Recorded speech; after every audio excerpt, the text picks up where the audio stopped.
Hey guys, it's Pastor Bruce.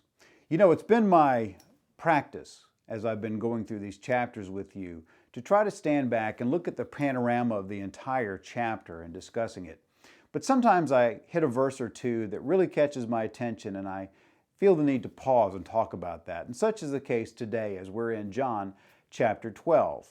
Most of this is taken up with Jesus' triumphal entry into Jerusalem on what we call Palm Sunday. But just ahead of that, the first 8 verses of this chapter are looking at a much more intimate situation. Jesus and his disciples are in the home of Lazarus and his sisters Mary and Martha. And while they're there, Mary comes and she anoints Jesus with this very costly oil of spikenard. And Judas Iscariot asks, why wasn't the oil sold and the money used to care for the poor? Now we find out in this passage that Judas was the treasurer for the group and was stealing from the group, and I'm sure Jesus knew that, and that Judas really didn't care about the poor, but he responds to him anyway in verses 7 and 8 this way: "Let her alone. She has kept this for the day of my burial. For the poor you have with you always, but me you do not have always."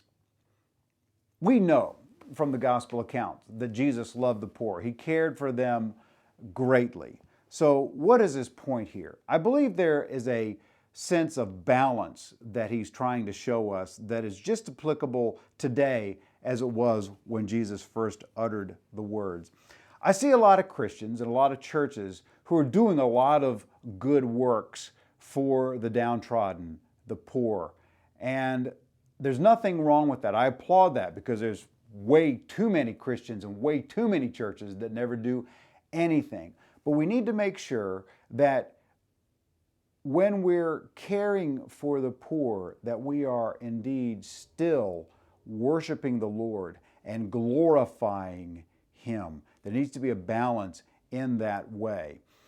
We can get to a point where we just feel so good about helping other people that we're doing it for ourselves, instead of realizing that ultimately, even in serving the poor and the downtrodden, we need to have as our ultimate goal to lead them to faith in Jesus Christ. And so when they look back and they say, well, why'd you do this? Say, let me tell you about the one who gives me joy in serving you. Whatever we do, we need to give glory to the Lord and worship Him in everything that we do. Yes, the poor will be with us always, but as we're dealing with them, we need to also be giving glory to our Lord.